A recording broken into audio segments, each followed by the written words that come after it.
सच्चाई के रास्ते पर चलने में फ़ायदा ही फ़ायदा है, क्योंकि इस रास्ते पर भीड़ बहुत कम मिलती है। सुप्रभात, मैं हूं प्रतिबिंब शर्मा आपके साथ। सबसे पहले नज़र मुख्य गतिविधियों पर। प्रधानमंत्री नरेंद्र मोदी आज मुंबई में फ्रांस के राष्ट्रपति इमैनुअल मैक्रों से करेंगे मुलाकात। भारत फ्रांस रणनीतिक साझेदारी में हुई प्रगति की करेंगे समीक्षा। क्षेत्रीय और वैश्विक महत्व के मुद्दों पर करेंगे विचार।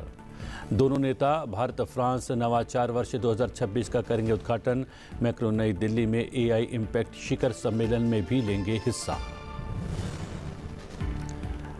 भारत और फ्रांस के साथ बनाएंगे हेलीकॉप्टर। फ्रांस की एयरबस कंपनी टाटा के साथ H125 लाइट यूटिलिटी हेलीकॉप्टर का बेंगलुरु के करीब वेमागल में करेगी साझा निर्माण। प्रधानमंत्री नरेंद्र मोदी और फ्रांस के राष्ट्रपति इमैनुअल मैक्रों आज प्लांट का करेंगे वर्चुअल उद्घाटन। रक्षा मंत्री राजनाथ सिंह और फ्रांस की रक्षा मंत्री प्लांट भी रहेंगे मौजूद।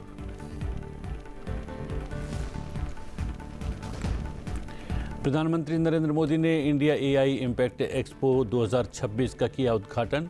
प्रदर्शनी में हिस्सा ले रही स्टार्टअप कंपनियों के प्रतिनिधियों के साथ किया संवाद। दिल्ली के भारत मंडपम में स्टॉल का किया अवलोकन।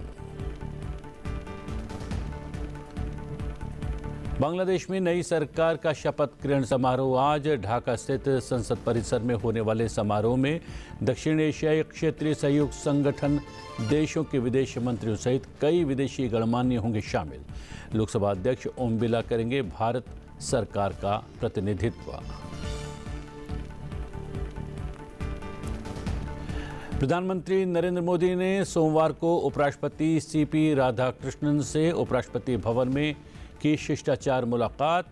उपराष्ट्रपति सीपी राधाकृष्णन ने प्रधानमंत्री का इस शिष्टाचार भेंट के लिए आभार किया व्यक्त। इस मुलाकात को बताया सार्थक। उपराष्ट्रपति और प्रधानमंत्री के बीच विभिन्न समसामयिक मुद्दों और राष्ट्रीय विषयों पर हुआ विचार विमर्श। प्रधानमंत्री नरेंद्र मोदी आज मुंबई में फ्रांस के राष्ट्रपति इमैनुअल मैक्रों से मुलाकात करने वाले हैं। इस दौरान दोनों नेता भारत फ्रांस रणनीतिक साझेदारी में हुई प्रगति की समीक्षा भी करेंगे। प्रधानमंत्री नरेंद्र मोदी के निमंत्रण पर फ्रांस के राष्ट्रपति इमैनुअल मैक्रों 19 फरवरी तक भारत की यात्रा पर रहेंगे। इस दौरान वो 19 फरवरी को नई दिल्ली में आयोजित होने वाले एआई इम्पैक्ट समिट में हिस्सा लेंगे और मुंबई में प्रधानमंत्री के साथ द्विपक्षीय शिखर वार्ता करेंगे। बैठक के दौरान दोनों नेता होराइजन 2047 रोड मैप के तहत विभिन्न क्षेत्रों में द्विपक्षीय सहयोग को और सशक्त बनाने पर चर्चा करेंगे। कार्यक्रम के अनुसार आज दोपहर लगभग 3:15 बजे दोनों नेता मुंबई स्थित लोक भवन में द्विपक्षीय बैठकों में भाग लेने वाले हैं। इन बैठकों के दौरान भारत फ्रांस रणनीतिक साझेदारी में हुई प्रगति की समीक्षा की जाएगी। इसके बाद शाम लगभग 5:15 बजे भारत फ्रांस नवाचार वर्ष 2026 का उद्घाटन करेंगे और दोनों देशों के उद्योग जगत के प्रतिनिधियों, स्टार्टअप, शोधकर्ताओं और नवाचारकर्ताओं को संबोधित करेंगे। फ्रांस के राष्ट्रपति इमैनुअल मैक्रों की ये भारत की चौथी और मुंबई की पहली यात्रा है।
एआई समिट में शामिल होने भारत आ रहे फ्रांसीसी राष्ट्रपति इमैनुअल मैक्रों की यात्रा के दौरान दोनों देशों के बीच रक्षा क्षेत्र में अहम करार होने जा रहे हैं। इनमें संयुक्त रूप से हेलीकॉप्टर निर्माण और हैमर बम के उत्पादन से जुड़े करार शामिल हैं। फ्रांस की विमानन कंपनी एयरबस भारत की टाटा ग्रुप के साथ मिलकर H125 लाइट यूटिलिटी हेलीकॉप्टर का निर्माण करेगी। ये संयुक्त उत्पादन इकाई कर्नाटक के वेमागल यानी बेंगलुरु के पास जो स्थापित की जा रही है और इस प्लांट का वर्चुअल उद्घाटन फ्रांसीसी राष्ट्रपति इमैनुअल मैक्रों और प्रधानमंत्री नरेंद्र मोदी करेंगे। इस अवसर पर भारत के रक्षा मंत्री राजनाथ सिंह और फ्रांस के रक्षा मंत्री प्लांट में मौजूद रहेंगे। इन लाइट यूटिलिटी हेलीकॉप्टर्स का निर्माण भारतीय सेना के लिए किया जाएगा। इसके अलावा फ्रांस की रक्षा कंपनी सैफ्रन द्वारा निर्मित हैमर बम के भारत में उत्पादन को लेकर भी समझौता होगा। ये बम राफेल लड़ाकू विमानों से लॉन्च किया जाता है। हैमर एक stand off air to ground हथियार है जिसकी मारक क्षमता लगभग 70 किलोमीटर तक है।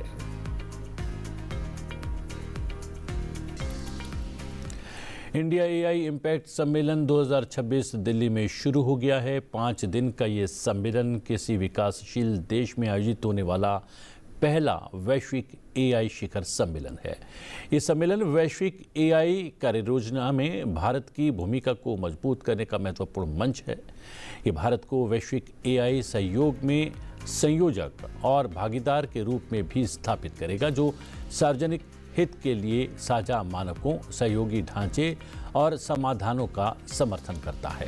प्रधानमंत्री नरेंद्र मोदी ने कल भारत मंडपम में इंडिया एआई इम्पैक्ट एक्सपो 2026 का उद्घाटन किया। India AI impact expo 2026 India AI impact summit के साथ 16 से 20 फरवरी 2026 तक चलने वाला है। प्रधानमंत्री ने इस एआई एक्सपो के उद्घाटन के अवसर पर अलग अलग स्टॉल्स का अवलोकन किया और एआई से जुड़े अलग अलग प्रदर्शनों को सराहा भी। उन्होंने भारत जेन से लेकर सर्वम एआई और कई स्टार्टअप्स के नए एआई पहल और प्रोटोटाइप को देखा और उसके बारे में चर्चा की। समिट की थीम सर्जन हिताय सर्जन सुखाय है। इंडिया एआई इम्पैक्ट सम्मेलन 2026 3 मूलभूत स्तंभों या कह सकते हैं सूत्र द्वारा निर्देशित है, जो एआई पर वैश्विक सहयोग के मूल सिद्धांतों को स्पष्ट करते हैं। ये सूत्र है लोग, ग्रह और प्रगति। सम्मेलन में चक्र अथवा कार्य समूह में चर्चा आयोजित की जाएगी, जो 7 परस्पर जुड़े विषयगत क्षेत्रों पर आधारित है। इन 7 चक्रों में मानव पूंजी, सामाजिक सशक्तिकरण के लिए समावेशन, सुरक्षित और विश्वसनीय एआई, विज्ञान, लचीलापन, नवाचार और दक्षता, एआई संसाधनों का लोकतंत्रीकरण और आर्थिक विकास और सामाजिक कल्याण के लिए एआई शामिल है। 20 देशों के वैश्विक नेताओं का सम्मेलन में भाग लेने का कार्यक्रम है। इनमें फ्रांस के राष्ट्रपति इमैनुअल मैक्रों, ब्राजील के राष्ट्रपति लुइस इनासियो लुला दा सिल्वा, स्पेन के राष्ट्रपति पेड्रो सैंचेज, पेरेज कास्टेजोन, स्विट्जरलैंड के राष्ट्रपति गे पार्मेलन, नीदरलैंड के प्रधानमंत्री डिक स्कूफ, संयुक्त अरब अमीरात के क्राउन प्रिंस शेख खालिद बिन मोहम्मद बिन जायद अल नाहियान, मॉरिशस के प्रधानमंत्री डॉक्टर नवीन चंद्र राम गुलाम, श्रीलंका के राष्ट्रपति अनुरा कुमारा दिसानायके, सेशल्स के उपराष्ट्रपति सेबेस्टियन पेले और भूटान के प्रधानमंत्री त्शेरिंग तोब्गे शामिल हैं। Bolivia, Croatia, Estonia, Finland, Greece, Guyana, Kazakhstan, लिechtenstein, सर्बिया और स्लोवाकिया के नेता भी शिखर सम्मेलन में हिस्सा ले रहे हैं। 45 से अधिक देशों के मंत्री स्तरीय शिष्टमंडल भी सम्मेलन में भागीदारी निभा रहे हैं। संयुक्त राष्ट्र महासचिव और विभिन्न अंतर्राष्ट्रीय संगठनों के वरिष्ठ अधिकारी भी इस कार्यक्रम में हिस्सा लेंगे।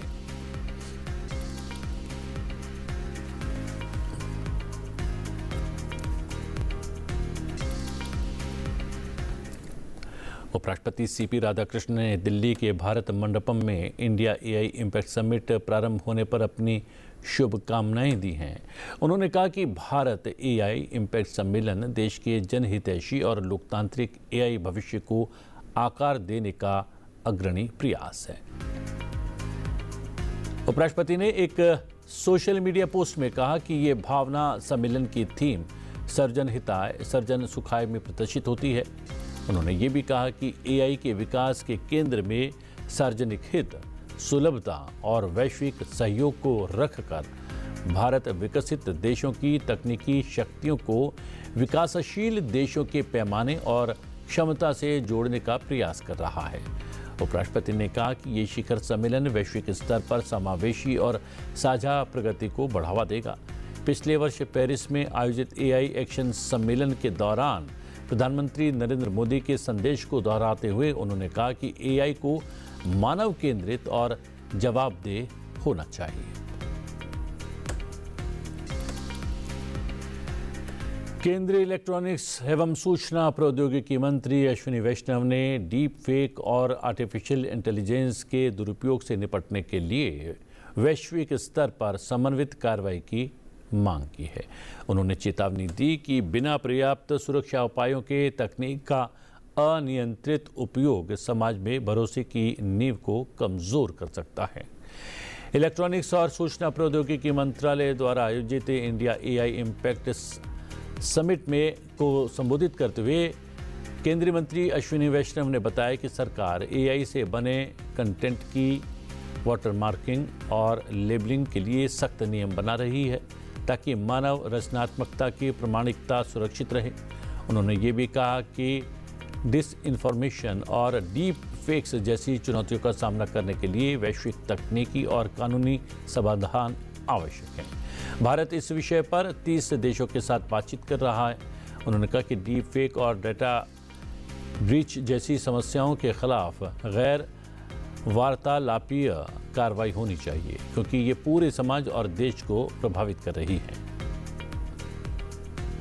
Rapid spread of deepfakes, misinformation, disinformation is basically striking at the root of these institutions, the root of trust between these institutions. And I think the social media platforms, the AI models, the creators, all of us will have to take the responsibility for making sure that the new technology is strengthening the trust rather than belittling it, rather than reducing it, rather than creating that breakup between different institutions without creating the alternative. And there again, there will have to be a technical and legal solution which has to be there. I have interacted with the ministers from more than 20 countries on this, and including some of the most liberal countries. And practically every one of them believes that time has come when the society has to look at it with a fresh, in a totally new way. The construct of freedom of speech has to be with responsibility on the person who's speaking. केंद्रीय स्वास्थ्य मंत्री JP Nadda आज भारत मंडपम में India AI summit के दौरान 2 अहम राष्ट्रीय पहलों का शुभारंभ करने वाले हैं। इनमें भारत के लिए हेल्थ केयर में आर्टिफिशियल इंटेलिजेंस के लिए स्ट्रेटेजी और हेल्थ एआई के लिए बेंचमार्किंग ओपन डेटा प्लेटफॉर्म शामिल है। साई एक राष्ट्रीय गाइडेंस फ्रेमवर्क है जो भारत के हेल्थ केयर सिस्टम में एआई के सुरक्षित तकनीक, नैतिक और साक्ष्य आधारित और समावेशी इस्तेमाल को सुरक्षित करेगा। ये पहला एआई सॉल्यूशंस के governance, data management, validation, deployment और मॉनिटरिंग के लिए एक रणनीतिक दिशा प्रदान करना है। साथ ही ये पहल राज्यों और संस्थानों को एआई के बेहतर उपयोग के लिए मार्गदर्शन भी देगी।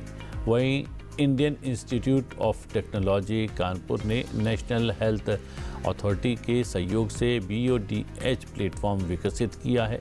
ये एक प्राइवेसी सुरक्षित प्लेटफॉर्म है जो वास्तविक स्वास्थ्य डेटा का इस्तेमाल करते हुए एआई मॉडल्स का मूल्यांकन करने की सुविधा देता है, लेकिन मूल डेटा साझा नहीं करता है। ये पहल आयुष्मान भारत डिजिटल मिशन के तहत एक डिजिटल पब्लिक गुड के रूप में विकसित की गई है, जिससे हेल्थ एआई में पारदर्शिता और भरोसा बढ़ने में मदद मिलेगी। प्रधानमंत्री नरेंद्र मोदी ने सोमवार को उपराष्ट्रपति सीपी राधाकृष्णन से उपराष्ट्रपति भवन में शिष्टाचार मुलाकात की। इस मुलाकात की जानकारी उपराष्ट्रपति सीपी राधाकृष्णन ने सोशल मीडिया के जरिए साझा की। उन्होंने प्रधानमंत्री का इस शिष्टाचार भेंट के लिए आभार भी व्यक्त किया और इस मुलाकात को सार्थक बताया।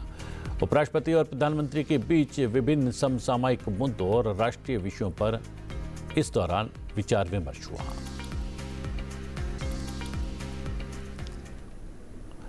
भारत के मुफ्ती ए आज़म शेख अबू बकर अहमद ने कल नई दिल्ली में प्रधानमंत्री नरेंद्र मोदी से मुलाकात की।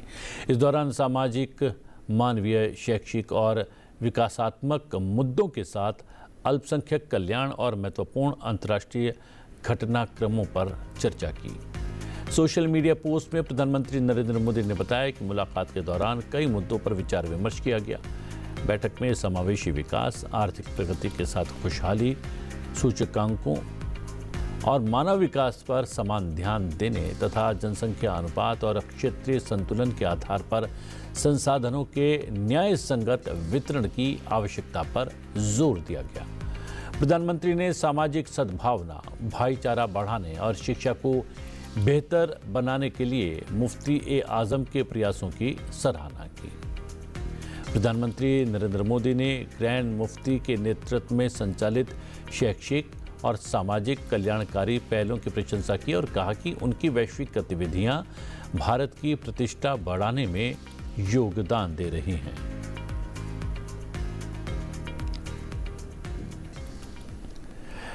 राष्ट्रपति द्रौपदी मुर्मू ने कल ओल चिकी लिपि के शताब्दी समारोह में हिस्सा लिया। इस अवसर पर उन्होंने पंडित रघुनाथ मुर्मू को याद भी किया।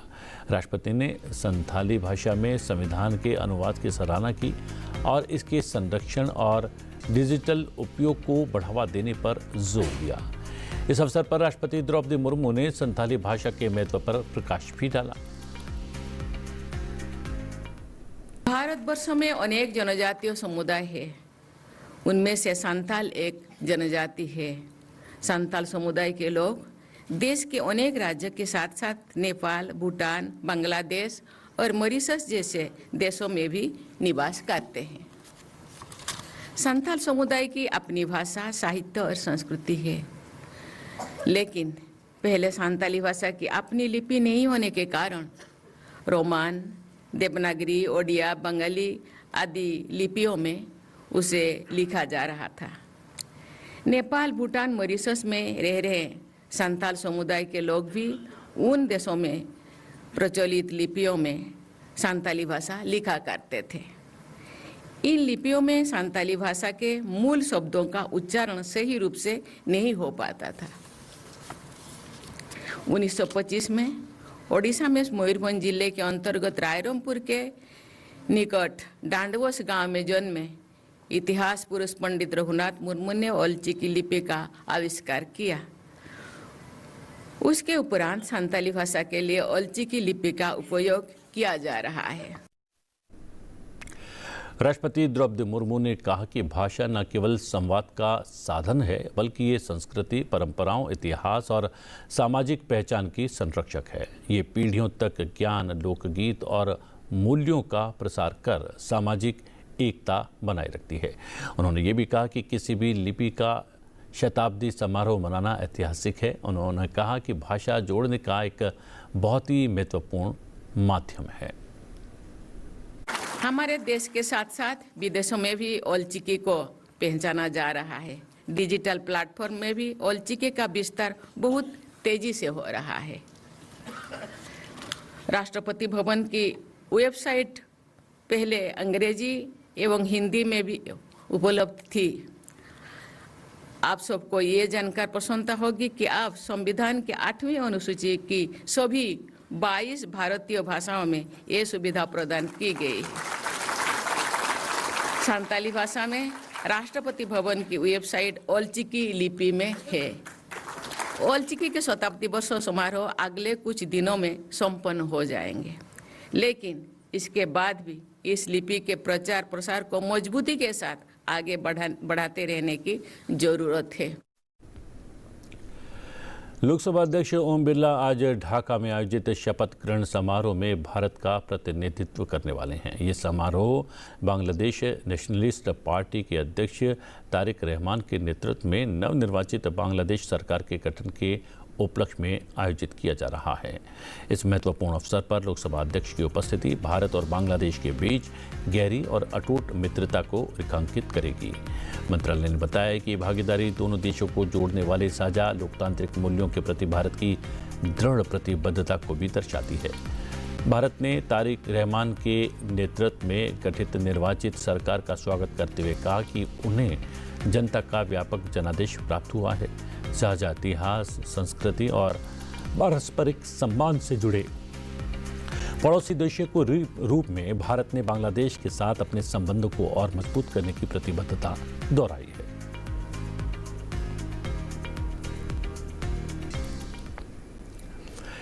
देश भर के राज्यों और केंद्र शासित प्रदेशों के सहकारिता मंत्रियों की एक उच्च स्तरीय बैठक आज गांधीनगर में आयोजित की जाएगी। इस बैठक में सहकारिता क्षेत्र में चल रहे प्रमुख सुधारों और विस्तार योजना की व्यापक समीक्षा की जाएगी। साथ ही देश भर में 2 लाख नई सहकारी समितियों की स्थापना के प्रस्ताव पर भी विस्तृत चर्चा की जाएगी। केंद्रीय गृह एवं सहकारिता मंत्री अमित शाह इस उच्च स्तरीय मंथन बैठक की अध्यक्षता करेंगे। प्रधानमंत्री के सहकार से समृद्धि विजन को साकार करने के उद्देश्य से आयोजित इस बैठक में ग्रामीण अर्थव्यवस्था को सशक्त और आत्मनिर्भर बनाने की रणनीतियों पर विचार विमर्श किया जाएगा। ये मंच मंत्रालय की प्रमुख पहलों की समीक्षा, अब तक की प्रगति का आकलन, राज्यों के साथ सर्वोत्तम प्रथाओं और अनुभवों के आदान प्रदान तथा भविष्य के लिए एक समन्वित और प्रभावी रोड मैप तैयार करने में सहायक होगा।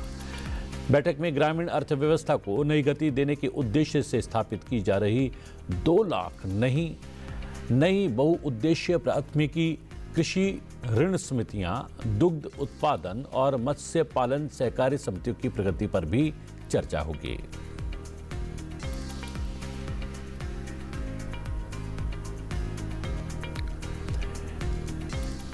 इंडिया एआई इम्पैक्ट समिट की तैयारी में दुनिया भर के पब्लिकेशन में आर्टिकल प्रकाशित किए गए हैं। समिट पीपल, प्लैनेट और प्रोग्रेस के सिद्धांतों पर आधारित हैं और इसका उद्देश्य एक ऐसे भविष्य की कल्पना करना है जहां एआई इंसानियत को आगे बढ़ाए, समावेशी विकास को बढ़ावा दे और हमारे साझा ग्रह की सुरक्षा भी करे। समिट की थीम सर्वजन हिताय, सर्वजन सुखाय, सभी का कल्याण, सभी की खुशी पर आधारित है। मिशन और सोशल मीडिया पोस्ट के जरिए अब तक 80 से ज़्यादा इवेंट्स के माध्यम से वैश्विक स्तर पर उजागर किया गया है। चलते चलते आपको छोड़े जाते हैं इसी से जुड़े एक विशेष वीडियो के साथ। आप ये वीडियो देखें। मुझे दीजिए आज्ञा, बने रहिए संसद टीवी के साथ। नमस्कार।